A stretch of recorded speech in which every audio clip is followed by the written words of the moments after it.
같이 살게 됐으니 규칙은 정해야지. 이 돈, 내 아들 쓰는 월세라고 생각하렴.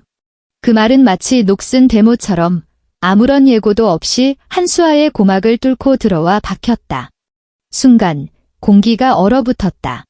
식탁 위 뚝배기에서 된장찌개가 보글보글 끓으며 피어오른 하얀 김이 맞은편 여자의 얼굴을 흐릿하게 가렸다. 수아는 쥐고 있던 스테인리스 젓가락을 허공에 멈춘 채 굳어버렸다. 젓가락을 쥔 오른손에 얼마나 힘을 주었는지 손가락 끝에서 핏기가 빠져나가 창백한 푸른색이 감돌았다. 잘못 들은 게 아니었다. 식탁 상석에 앉은 저 여자. 일주일 전 상에 한마디 없이 시골집을 처분했다며 이삿짐 보따리 3개를 들고 이 좁은 24평 아파트로 들이닥친 시어머니 최 여사였다. 그녀는 지금 태연하게 숟가락으로 조기 한 마리의 가장 부드러운 뱃살을 발라내어 금쪽 같은 아들의 밥그릇 위에 올려주고 있었다. 200만 원이다. 최 여사는 수아 쪽으로 눈길 한 번 주지 않았다. 마치 오늘 슈퍼마켓에서 무값이 500원 올랐다는 이야기를 하듯 그 말투는 너무나 가볍고 자연스러웠다. 그녀는 입안의 가시를 식탁 위에 깔아둔 신문지 위로 투하고 뱉어냈다. 축축한 소리가 났다. 원래는 300만 원이라고 하려 했다. 내가 우리 준서 번듯한 건축가로 키우느라 들어간 공이 얼마니? 그래도 너희가 전세 대출 이자 갚느라 빠듯한 거 아니까 딱 200만 원만 받으마. 합리적이지. 수아는 기도가 꽉 막힌 듯 숨을 쉴 수가 없었다. 200만 원이라는 숫자가 머릿속에서 굉음을 내며 폭발했다. 7년차 공무원인 수아가 매달 건강보험료와 연금을 떼고 받는 월급의 3분의 2에 달하는 거금이었다. 그녀는 삐걱거리는 목을 천천히 돌려 옆에 앉은 남자를 바라보았다. 김준서. 평생을 함께하기로 약속했던 이 남자는 지금 고개를 푹 숙인 채 밥그릇에 놓인 생선살을 해치우는 데에만 온 신경을 집중하고 있었다. 주변에 얼어붙은 공기를 전혀 감지하지 못한 척, 아니 필사적으로 모르는 척하고 있는 것이 분명했다. 준서 씨. 수아의 목소리는 사포로 문지른 듯 거칠었고 목구멍 깊은 곳에서 비릿한 쇠맛이 났다. 당신 아무 말도 안 할 거야? 젓가락을 쥔 김준서의 손이 움찔 떨렸다. 그가 마침내 고개를 들었다. 수아에게 그토록 다정했던 눈동자는 갈 곳을 잃고 방황했다. 벽지에 얼룩을 보는 척하다가 이내 어머니의 당연하다는 듯한 얼굴을 힐끔거렸다. 그게 수아야. 준서가 마른 침을 삼키자 목을 대가 힘겹게 위아래로 움직였다. 사실 엄마 말씀이 일리가 있잖아. 생각해봐. 엄마가 나 뒷바라지하느라 고향 땅까지 파셨는데 이제 연로하신 몸으로 우리 집안일까지 도와주신다잖아.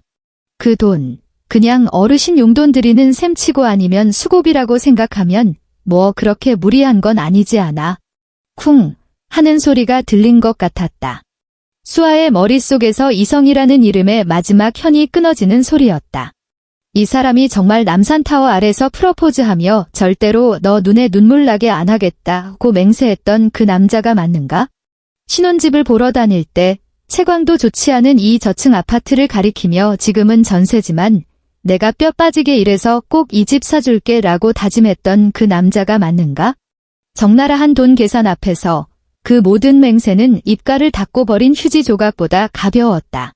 수아는 들고 있던 젓가락을 천천히 내려놓았다. 스테인리스가 유리 식탁에 부딪히며 챙가는 날카로운 파열음을 냈다. 죽은 듯 조용한 공간에 그 소리는 유독 크게 울려 퍼졌다. 속이 뒤집힐 듯한 구역질이 치밀어 올랐다. 최 여사가 헤집어 놓은 저 처참한 조기 때문만이 아니었다. 눈앞에 있는 두 모자의 역겨운 민낯 때문이었다. 월세라고요? 수아는 깊게 숨을 들이마시며 밥상을 엎어버리고 싶은 충동을 억눌렀다. 목소리는 떨리고 있었지만 발음 하나하나는 섬뜩할 정도로 정확했다. 어머니, 지금 아드님을 돈 받고 빌려주는 상품 취급하시는 건가요? 만약 상품이라면 반품이나 환불 규정도 있겠네요. 제가 이 돈 못 내겠다고 하면 결혼도 물을 수 있는 겁니까? 탁! 최 여사가 숟가락을 식탁에 거칠게 내리꽂았다. 찌개 국물 몇 방울이 튀어 수아의 하얀 블라우스 소매 끝을 더럽혔다. 너 지금 말버릇이 그게 뭐니? 최 여사가 눈을 부라렸다. 탐욕스러웠던 눈빛이 순식간에 분노로 이글거렸다. 요즘 젊은 것들은 위아래도 없다더니 내가 이렇게 훌륭한 아들을 키워서 너한테 보냈으면 감지덕지해도 모자랄 판에 뭐. 상품. 이건 효도야. 사람으로서 지켜야 할 기본 도리라고. 나라 밥 먹는 공무원이라면서 직장에서 노인 공경도 안 가르치니? 시작되었다. 저 특유의 쩌렁쩌렁한 목소리. 묘한 우월감에 도취된 그 목소리가 좁은 거실을 가득 메웠다. 그리고 말이 나왔으니 하는 얘긴데. 최 여사는 수아가 대꾸할 틈도 주지 않고 콧방귀를 끼며 젓가락으로 안방 쪽을 가리켰다. 저 방이 남향이라 볕이 잘 들더구나. 내 무릎 관절염에는 볕이 좋아야 해. 오늘부터 내가 안방을 쓰마. 너희 같은 젊은 애들은 양기가 넘치니 북쪽에 있는 작은 방 써도 충분해. 어차피 낮에는 둘 다 회사 나가느라 집에 있지도 않잖니. 수아는 믿을 수 없다는 표정으로 그녀를 쳐다봤다. 안방. 그곳은 수아와 준서가 결혼을 준비하며 며칠을 고민해 벽지를 고르고 돈을 아끼겠다고 주말 내내 둘이서 직접 페인트 칠을 하며 꾸민 신혼방이었다. 맞춤 제작한 킹사이즈 침대와 수아가 고심해서 고른 깃털 조명. 그 방은 그녀가 꿈꾸던 결혼 생활의 모든 로망이 담긴 성역이었다. 그런데 이 여자는 지금 월세를 내놓으려더니 이제는 신혼방까지 내놓으라고 한다. 안 돼요. 수아의 입에서 단호한 거절이 튀어나왔다. 그건 저희 방이에요. 안 될 게 뭐 있어? 갑자기 김준서가 끼어들었다. 그의 목소리에는 짜증이 섞여 있었다. 마치 수아가 너무 융통성 없이 군다는 듯한 투였다. 엄마 연세도 있으시고 몸도 편찮으신데 좋은 방 좀 쓰시면 어때? 수아 너 평소에는 고등교육받은 지성인이라면서 왜 이런 사소한 거에 목숨을 걸어? 노인의 사정 좀 이해해주면 안 돼? 이해. 수아는 내가 좀 철들나는 표정을 짓고 있는 김준서의 얼굴을 빤히 바라보았다. 그 얼굴이 너무나 낯설게 느껴졌다. 기억이 밀물처럼 밀려왔다. 반년 전 가구 하나 없이 텅 비어있던 이 거실에서 김준서는 달빛을 받으며 수아를 안고 뱅글뱅글 돌았었다. 수아야, 지금은 전세 대출 갚느라 좀 빠듯하겠지만 맹세할게. 이 집의 주인은 오직 너야. 세상에서 제일 행복한 여자로 만들어줄게. 그때 그의 눈빛은 얼마나 진실해 보였던가. 그 진실함에 속아 수아는 7년 동안 피땀 흘려 모은 적금을 깨고 친정 부모님께 손을 벌려 전세 보증금을 마련했다. 그런데 그녀를 유일한 주인으로 만들어주겠다던 그 남자가 지금 뻔뻔한 얼굴로 안방을 비워주라고 매달 200만 원의 남편 사용료를 내라고 요구하고 있었다. 뼛속까지 시린 한기가 발끝에서부터 정수리까지 치고 올라왔다. 수아는 눈을 감았다. 분노가 임계점을 넘어서자 오히려 기이할 정도의 차가운 냉정이 찾아왔다. 지금 여기서 소리를 지르고 밥상을 엎어봤자 얻는 건 우독한 며느리라는 오명뿐이다. 동네방네 소문이 나서 웃음거리가 될 뿐이다. 저 모자는 작정하고 덤비고 있다. 수아의 유순한 성격을, 체면 때문에 일을 크게 만들지 못할 거라는 약점을, 그리고 이미 도장을 찍은 전세 계약서에 묶인 그녀의 처지를 정확히 파악하고 이용하려 드는 것이다. 이건 단순한 고부 갈등이 아니었다. 이것은 정교하게 계획된 약탈이었다. 수아는 다시 눈을 떴다. 눈동자 밑에 깔려있던 당혹감과 충격은 온데간데 없이 사라지고 그 자리에는 깊이를 알 수 없는 서늘한 어둠만이 남아있었다. 알겠습니다. 그녀는 나직하게 대답했다. 입꼬리를 살짝 올려 지극히 부자연스럽지만 완벽한 미소를 지어 보였다. 김준서가 흠칫 놀랐다. 이렇게 빨리 꼬리를 내릴 줄은 몰랐다는 듯 안도의 한숨을 내쉬며 얼굴이 환해졌다. 그렇지. 역시 우리 수아가 제일 말이 잘 통한다니까? 엄마, 거봐. 내가 수아 착한 사람이라고 했잖아. 최 여사는 승리감에 도취되어 콧노래를 흥얼거렸다. 다시 젓가락을 들어 총각김치 한 조각을 입에 넣고 자작아작 씹어댔다. 승리자만이 낼 수 있는 요란한 저자금이었다. 대신 수아의 목소리가 다시 한번 모자의 자축 분위기를 끊었다. 200만 원은 적은 돈이 아니잖아요. 지금 제 월급 통장이며 카드다 준서 씨가 관리하고 있는데 어머니께 그 돈을 드리려면 다음 달부터 경제권은 다시 정리해야겠어요. 그리고 안방은 어머니 쓰시라고 비워드릴게요. 다만 중요한 서류랑 귀중품이 있어서 정리할 시간이 좀 필요해요. 그래. 내가 그렇다니 됐다. 최 여사는 귀찮다는 듯 손을 휘저었다. 얼른 치워라. 오늘 밤부터 그 푹신한 침대에서 자야겠다. 아, 그리고 내일 아침에는 사골국 좀 끓여라. 오늘처럼 슈퍼에서 파는 인스턴트 국으로 대충 때울 생각 말고. 수아는 더 이상 대꾸하지 않았다. 그녀는 말없이 자리에서 일어나 자신의 밥그릇과 수저를 챙겨 싱크대로 향했다. 수도꼭지를 틀자 쏟아지는 찬물이 기름기 낀 그릇을 씻어내렸다. 얼음장 같은 물이 손끝을 찔렀다. 그녀는 고개를 숙인 채 개수대 안에 탁한 거품을 내려다보았다. 거실에서는 그새 텔레비전을 켠 두 모자가 예능 프로그램을 보며 깔깔거리는 웃음소리가 들려왔다.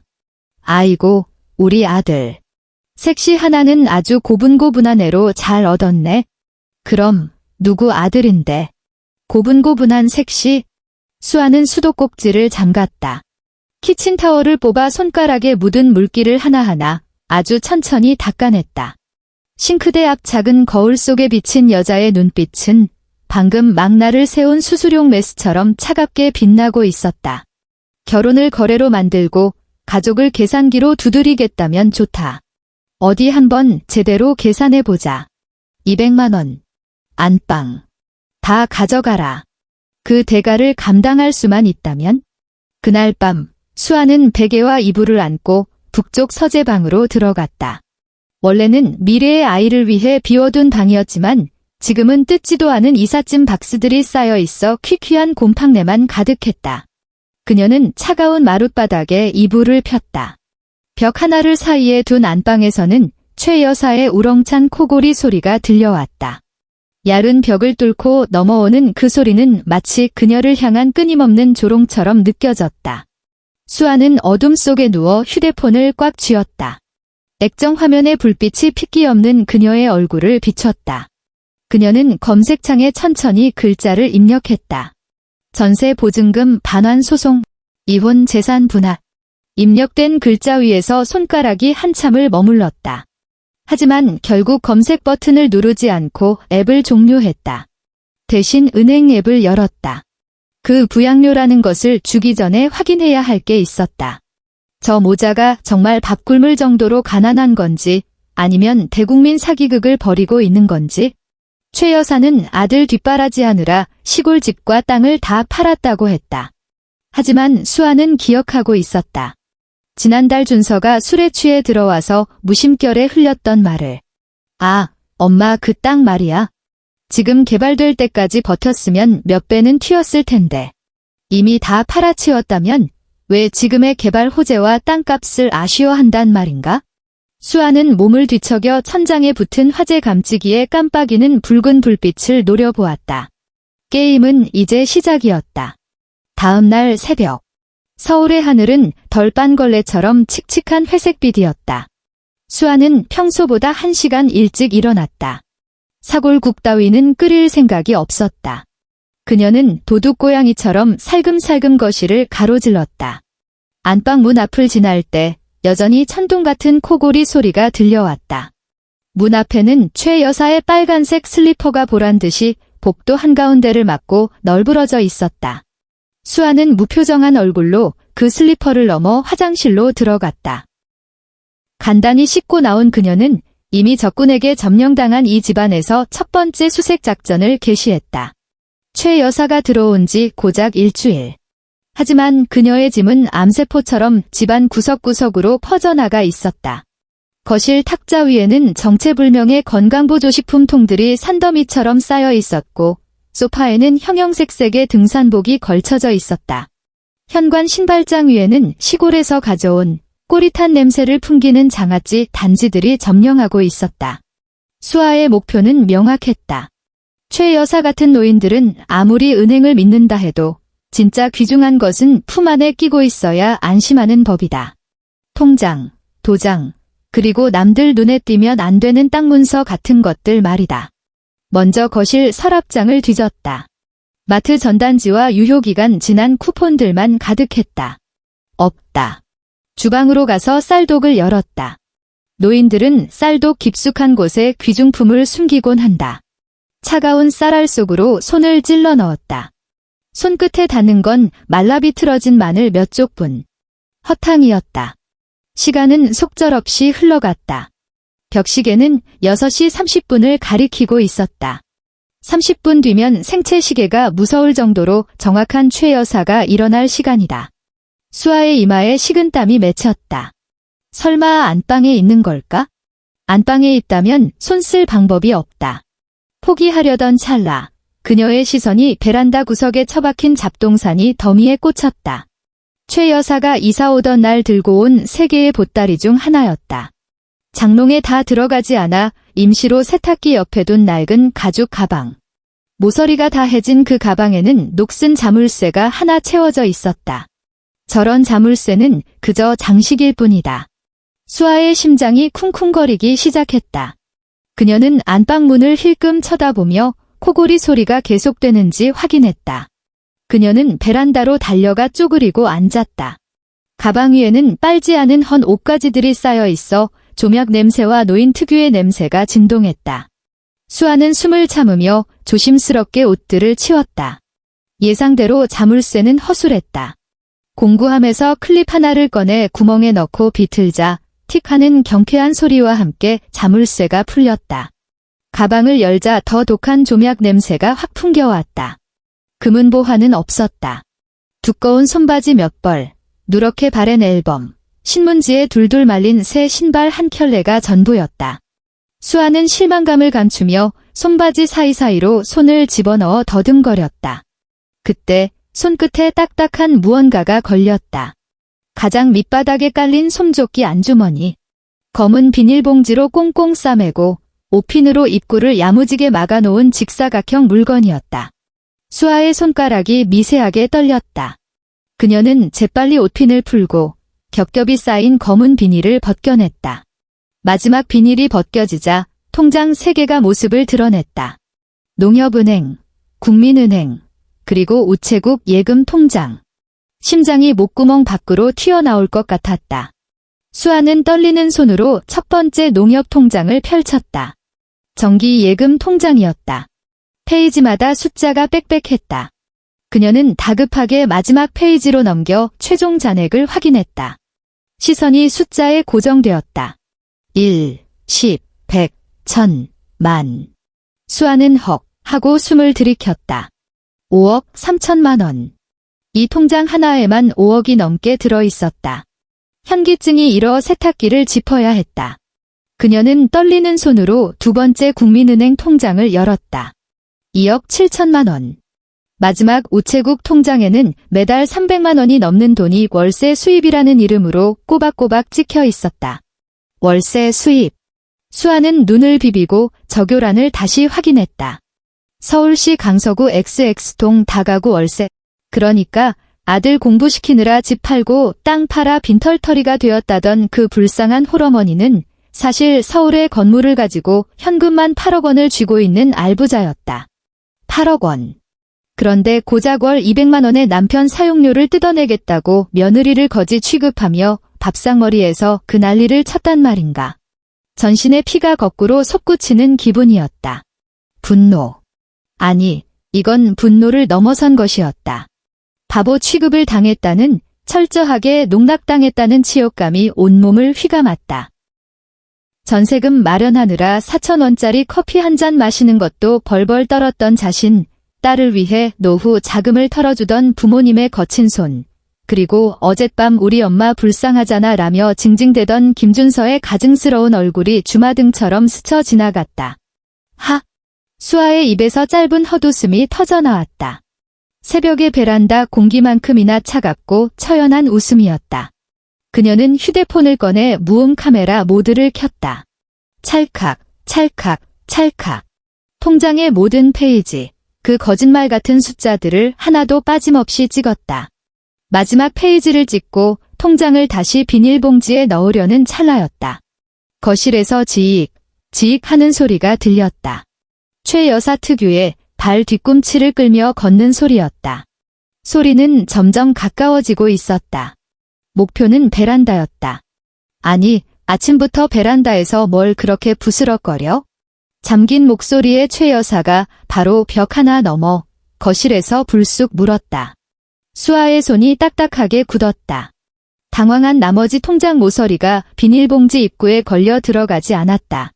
발소리가 베란다로 통하는 거실 창문 앞에서 멈췄다. 철컥. 창문 잠금 장치가 돌아가는 소리가 났다. 수아의 손가락이 본능적으로 움직였다. 지금 저 빌어먹을 검은 비닐봉지에 통장을 다시 넣으려다가는 바스락 소리가 천둥처럼 울릴 게 뻔했다. 그녀는 옆에 있던 곰팡내 나는 헌 옷가지들을 와락 움켜쥐었다. 8억 원의 비밀을 그 옷무덤 가장 깊숙한 곳에 처박고 손바지 뭉치를 품에 안아 올렸다. 드르르. 거실 창문이 거칠게 열리며 찬바람이 훅 끼쳐 들어왔다.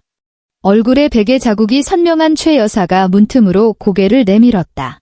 그녀의 의심 가득한 눈초리가 서치라이트처럼 좁은 베란다를 훑더니 마침내 수아의 품에 안긴 낡은 옷뭉치에 고정되었다. 너 지금 뭐 하는 거냐? 잠에서 덜 깬 최 여사의 목소리는 걸걸했고 본능적인 경계심이 잔뜩 묻어 있었다. 수아는 심장이 갈비뼈를 부서뜨릴 듯 쿵쿵거렸지만 천천히 고개를 들었다. 그녀의 얼굴에는 당황스러움 대신 아주 적절한 수준의 혐오감이 서려 있었다. 수아는 코를 살짝 찡그리며 품에 안은 헌 옷가지들을 위로 추어올렸다.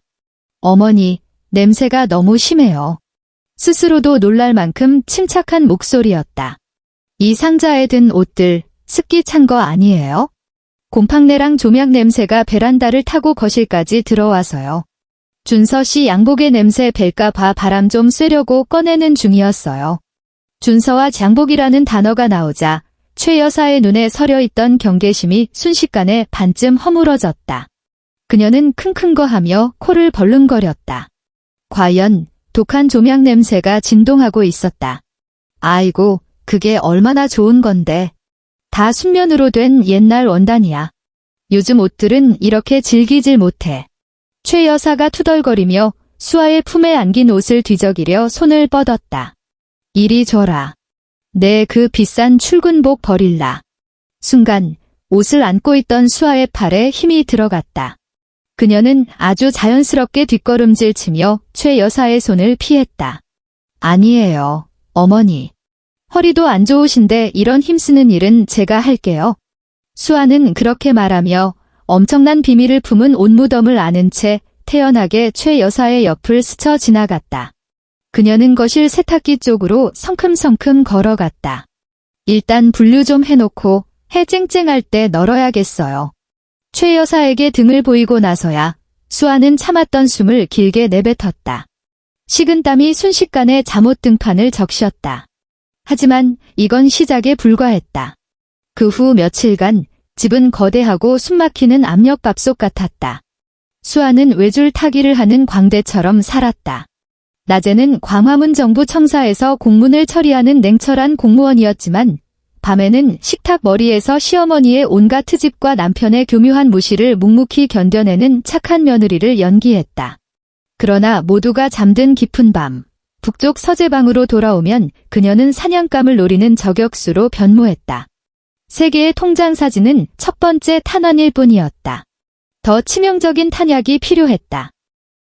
기회는 장대비가 쏟아지던 어느 금요일 밤에 찾아왔다. 김준서는 떡이 되도록 술을 마시고 동료의 부축을 받아 귀가했다. 평소에는 번드르르하게 차려입던 건축가가 현관에 널브러진 진흙 덩어리처럼 꼴사나온 모습으로 혀꼬인 소리를 해댔다. 이번엔 진짜 딴다니까 2억만 더 줘. 최 여사는 아들이 안쓰러워 눈물을 훔치며 부축해준 동료에게 아들을 왜 이 지경으로 만들었냐고 타박했다. 그러고는 수아에게 당장 콩나물국을 끓이라며 닥달했다. 수아는 끓인 해장국을 안방 협탁 위에 올려두었다. 킹사이즈 침대 위에서 김준서는 대자로 뻗어 천둥 같은 코를 골고 있었다. 그때 베개 옆에 놓인 휴대폰이 짧게 진동했다. 징. 화면이 켜지자 유령처럼 푸르스름한 불빛이 김준서의 번들거리는 얼굴 위로 떨어졌다. 수아는 본능적으로 곁눈질했다. 잠금 화면 미리 보기는 꺼져 있었다. 하지만 팝업창에 뜬 발신자 이름은 선명했다. 별표 K캐피탈 별표. 그리고 그 아래 짧은 미리 보기 문구. 별표 새로운 상환 독촉 알림이 도착했습니다. 별표 K캐피탈. 제1금융권 은행 이름이 아니었다. 그것은 대부업체, 즉 사채업자들이 흔히 쓰는 상호였다. 수아의 손가락이 휴대폰 위에서 잠시 멈칫했다. 그녀는 김준서의 휴대폰 비밀번호를 알고 있었다. 바로 그녀의 생일이었다. 얼마나 역설적인가. 이 남자는 아내의 생일로 비밀번호를 설정해 놓고 아내를 배신하는 비밀들을 그 안에 가둬두고 있었던 것이다. 091. 잠금이 풀렸다. 그 순간 수아는 판도라의 상자를 연 기분이었다. 문자 메시지함은 온통 빛 독촉 문자로 도배되어 있었다. 시스템 음성이 들리는 듯 했다. 김준서 씨, 이자 납입이 3일 연체되었습니다. 마카오에서 5억 날린 거 공무원 와이프가 알기 원치 않으시면 오늘 밤 안으로 전화 주시죠. 강민 대표님 말씀 전합니다. 도면 수정건 협조 안 하시면 어머님 댁으로 찾아가 인사드리겠습니다. 최후 통첩입니다. 원금 포함 5억 8천만 원, 월요일까지 입금 안 되면 회사 로비에 현수막 겁니다. 휴대폰을 쥐고 있는 수아의 손이 격렬하게 떨리기 시작했다. 공포 때문이 아니었다. 생리적인 구역질이 치밀어 올랐기 때문이었다. 5억 8천만 원. 전세 보증금 2억에 그가 몰래 긁어댄 카드값까지 합치면 도대체 얼마란 말인가. 이 남자는 단순히 엄마 치마폭에 쌓인 마마보이가 아니었다. 뼛속까지 썩어 빠진 도박 중독자였다. 게다가 도면 수정으로 빚 탕감이라니. 공무원인 수아의 직업적 촉이 요란한 경고음을 울렸다. 건축 도면에 손을 댄다는 것, 그것은 사람의 목숨을 담보로 하는 범죄였다. 그녀는 신속하게 모든 문자 메시지를 자신의 클라우드 계정으로 전송한 뒤 전송 기록을 삭제했다. 휴대폰을 내려놓는 순간 입을 벌리고 숨을 몰아쉬는 남편의 얼굴을 내려다보았다. 수아의 눈동자에 남아있던 마지막 온기마저 싸늘하게 식어버렸다. 그래, 너희가 그렇게 놀고 싶다면 판을 제대로 키워주마. 월요일 오전. 서울에는 추적추적 비가 내리고 있었다. 최 여사는 여느 때처럼 화려한 등산복을 차려입고 노인정에 가서 효자 아들과 순종적인 며느리 자랑을 늘어놓으러 나갔다. 김준서 역시 숙취가 채 가시지 않은 몸을 이끌고 회사로 출근했다. 수아는 반차를 냈다. 오전 10시 정각. 파란 유니폼을 입은 열쇠 수리공이 정확하게 초인종을 눌렀다. 도어락이 고장 나서요. 최고급 지문 인식형으로 바꿔주세요. 수아는 진회색 현관문을 가리키며 날씨 이야기를 하듯 덤덤하게 말했다. 관리자 비밀번호 없이는 예전 카드키로는 절대 열리지 않는 모델로요. 네, 알겠습니다. 20분 정도 걸립니다. 전동 드릴이 돌아가는 날카로운 소음과 함께 수아의 결혼 생활에 대한 헛된 희망을 상징하던 옛 도어락이 고철 덩어리가 되어 바닥으로 툭 떨어졌다. 곧이어 이사업체 직원들이 들이닥쳤다. 안방에 있는 모든 짐, 침대랑 옷장 빼고 싹 다 포장해주세요. 수아는 거실 중앙에 서서 지휘했다. 그리고 베란다 구석에 있는 잡동사니들도 전부 비워주세요. 먼지 한 톨 남기지 말고요. 시장에서 산더리 물을 들고 콧노래를 부르며 집으로 돌아오던 최 여사가 목격한 광경은 충격적이었다. 그녀가 애지중지하던 낡은 가죽 가방, 자랑거리였던 장아찌 단지들, 그리고 아들 김준서의 골프채와 게임기들이 마치 쓰레기처럼 복도에 쌓여 엘리베이터 입구를 막고 있었다. 이웃 주민 몇몇이 기웃거리며 수군대고 있었다. 이게 무슨 일이야? 최 여사의 손에서 무 봉지가 툭 하고 떨어졌다. 그녀는 현관문으로 달려들어 미친 듯이 비밀번호를 눌렀다. 띠띠띠 고류입니다. 띠띠띠 고류입니다. 차가운 기계음이 당황한 최 여사의 뺨을 때리는 것 같았다. 그때 문이 열렸다. 하지만 활짝 열린 게 아니었다. 안전고리가 걸린 채 한 뼘 정도의 틈만 보였다. 문틈 사이로 수아의 창백한 얼굴이 보였다. 타인을 바라보는 듯한 건조하고 냉막한 눈빛이었다. 수아야, 너 이게 무슨 짓이니? 비밀번호는 왜 바뀌었어? 내 짐은 왜 다 밖에 나와 있고. 최 여사가 비명을 지르며 문을 밀치려 했지만 튼튼한 안전고리는 꿈쩍도 하지 않았다. 여긴 어머니 집이 아니니까요. 수아의 목소리는 크지 않았지만 텅 빈 복도에서 울려 퍼져 구경하던 이웃들의 귀에 또렷하게 박혔다. 전세계약서 명의는 제 이름이에요. 보증금도 제가 냈고 대출도 제가 갚아요. 어머니 통장에 현금만 8억 있으시고 서울에 월세 받는 건물도 있으시다면서요? 그럼 거처 구하시는 건 일도 아니겠네요?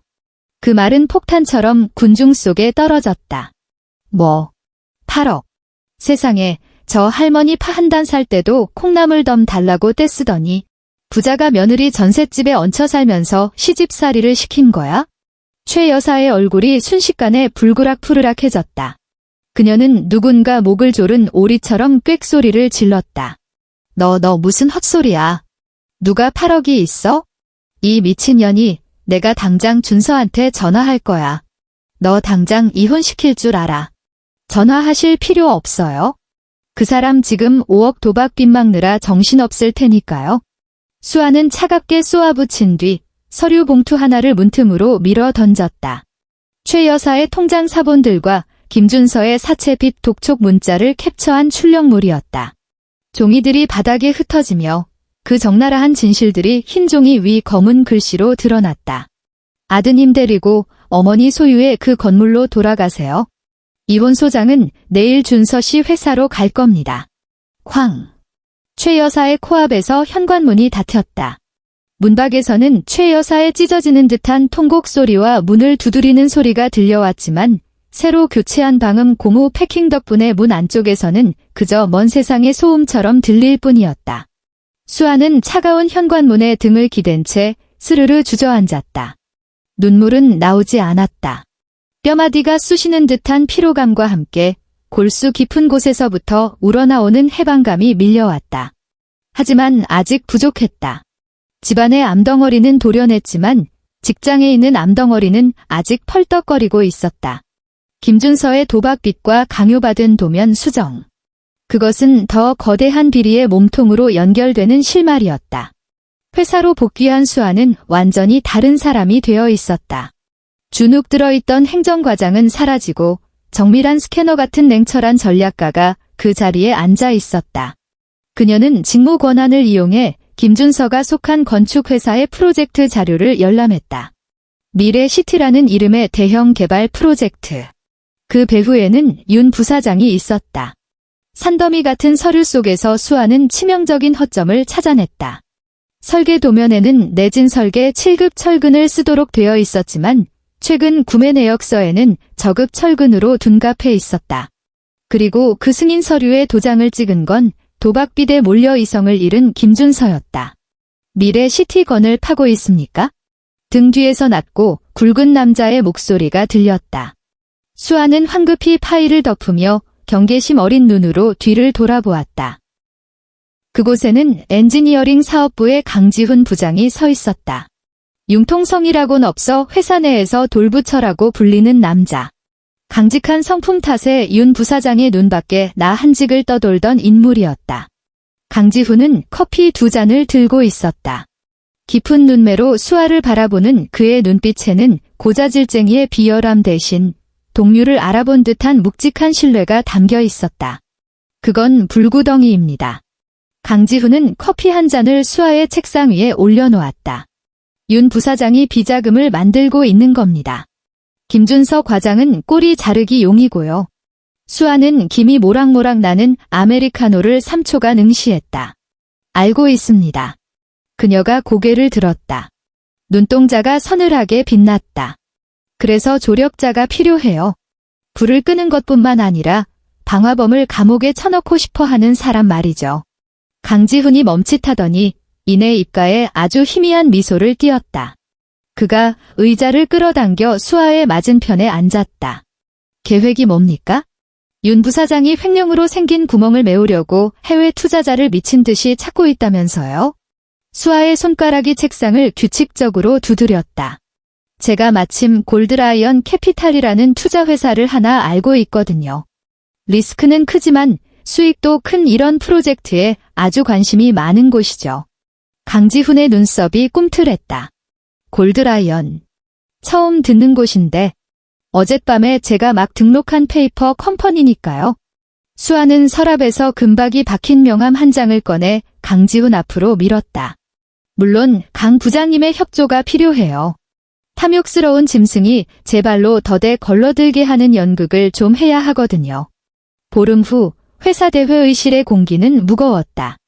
긴 원목 회의 테이블 상석에서 윤 부사장은 얼굴이 벌개진 채 침을 튀겨가며 획기적인 프로젝트에 대해 이사회 멤버들에게 설명하고 있었다.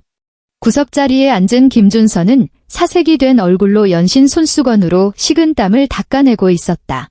오늘 계약식만 끝나면 골드라이언 캐피탈에 100억 자금이 들어옵니다. 우리 주가는 2배로 뛸 겁니다. 윤 부사장은 팔을 휘저으며 이미 사장 자리에라도 오른 듯 허세를 부렸다. 회의록 작성자로 참석한 수아는 조용히 키보드를 두드렸다. 그녀의 시선이 가끔 김준서를 스칠 때면 마치 도축장에 끌려온 가축을 보는 듯 했다. 자, 그럼 골드라이언 캐피탈의 대표님을 모시겠습니다. 윤 부사장이 박수를 치려는 찰나 회의실 문이 거칠게 열렸다. 들어온 사람은 투자 대표가 아니었다. 강지훈이었다. 그의 뒤로 짙은 남색 제복을 입은 경찰관 2명과 날카로운 눈빛의 검찰 수사관들이 따라 들어왔다. 윤 부사장님, 100억 투자는 좀 미루셔야겠습니다. 강지훈의 목소리는 우렁찼고 회의실 전체를 압도했다. 그 전에 이 위조된 구조 안전 도면에 대해 먼저 이야기를 좀 나눠야 할 것 같군요. 회의실이 술렁거렸다. 윤 부사장의 얼굴에서 웃음기가 사라지고 경련이 일었다. 강지훈, 너 미쳤어. 여기가 어디라고. 전 미치지 않았습니다. 미친 건 수천 세대 입주민들의 목숨을 담보로 도박을 벌인 사람들이죠. 강지훈은 두꺼운 서류 뭉치를 회의 테이블 위에 내던졌다. 원본 도면과 시공 현장에서 채취한 철근의 성분 분석 보고서입니다. 내진 설계 기준 미달입니다. 지진이라도 나면 저 아파트들은 거대한 무덤이 될 겁니다. 이건 모함이야. 증거 있어? 누가 시켰어? 윤 부사장은 끝까지 발악하며 도끼 어린 눈으로 주변을 훑었다.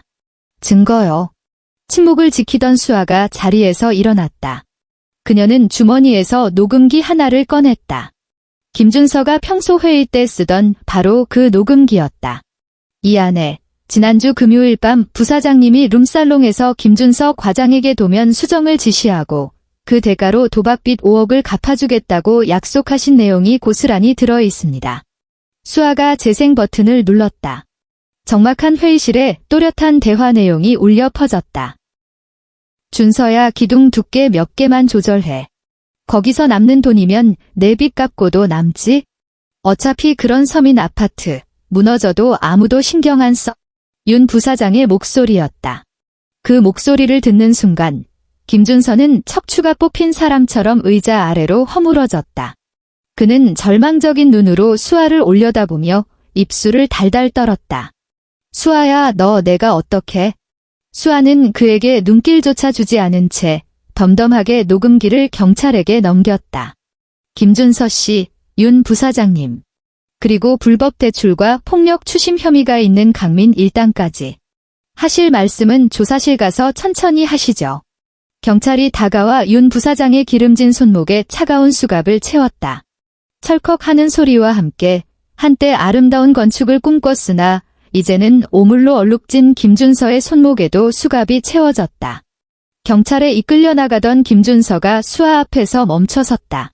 수아야, 나 협박당해서 그런 거야. 한 번만 용서해줘. 우리 7년 정을 생각해서라도. 그는 콧물까지 흘리며 애원했다. 과거의 번듯함은 찾아볼 수 없었다. 수아는 그를 바라보았다. 맑고 투명하지만 절대 녹지 않을 빙하 같은 눈빛이었다. 7년. 그녀가 작게 고개를 저었다. 김준서 씨, 우리 정은 당신이 나한테 남편 사용료를 내라고 했을 때 이미 끝났어. 지금 나는 그저 쓰레기를 분리수거하는 중일 뿐이야. 요란한 사이렌 소리와 함께 그 지긋지긋한 악극은 막을 내렸다. 6개월 후, 서울의 한 아트센터 갤러리. 따뜻한 호박색 조명이 거대한 유화 한 점을 비추고 있었다. 그림 속에는 벼랑 끝에 선 여자가 있었다. 그녀의 등 뒤로는 비바람이 몰아치고 있었지만 정면에서는 먹구름을 뚫고 찬란한 첫 햇살이 쏟아져 내리고 있었다. 몸에 딱 떨어지는 베이지색 트렌치 코트를 입은 수아는 샴페인 잔을 든 채 그림을 감상하고 있었다. 반년 전보다 볼살은 조금 내렸지만 눈동자는 그 어느 때보다 생기 있게 빛나고 있었다. 그날의 폭풍우 이후 수아는 검찰청 앞에서 사흘 밤낮을 무릎 꿇고 읍소하는 최 여사를 무시했다. 김준선은 특정경제범죄 가중처벌법 위반 및 사문서 위조 혐의로 징역 5년을 선고받았다.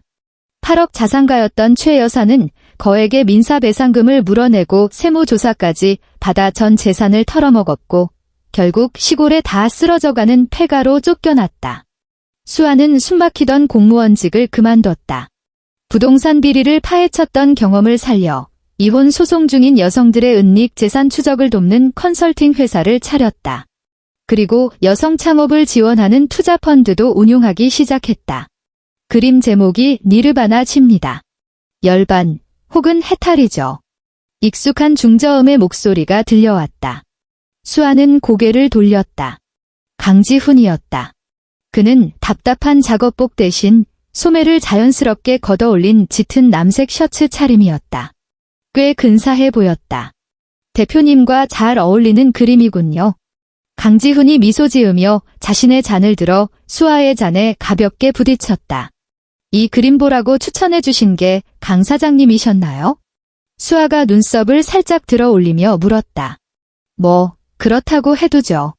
강지훈은 수아의 눈을 지그시 바라보았다. 예전의 전우애와는 다른 조심스럽지만 분명한 호감이 담긴 눈빛이었다. 한 대표님 요즘 너무 바쁘셔서 밥 한 번 먹으려면 번호표 뽑아야 한다던데요. 수아가 웃음을 터뜨렸다. 그림 속 햇살처럼 환하고 가벼운 웃음이었다. 강 부장님 이제 강 사장님이죠. 비리 사건 이후 회사를 정상화하기 위해 이사회가 그를 신임 사장으로 선임했었다. 강 사장님이라면 언제든지 새치기 하셔도 돼요. 강지훈의 눈이 반짝였다. 그 언제든지에 오늘 밤도 포함입니까? 수아는 반지가 사라진 자신의 왼손 약지를 잠시 내려다보았다. 그리고 다시 고개를 들어 확신에 찬 부드러운 눈빛으로 그를 마주보았다. 물론이죠. 통유리창 너머로 서울의 야경이 은하수처럼 펼쳐져 있었다. 길었던 악몽은 끝났다. 그리고 한수아의 진짜 새벽은 이제 막 시작되고 있었다. 끝. 시청해주셔서 감사합니다. 저희 채널의 구독과 좋아요 잊지 마세요. 다음 영상에서 뵙겠습니다.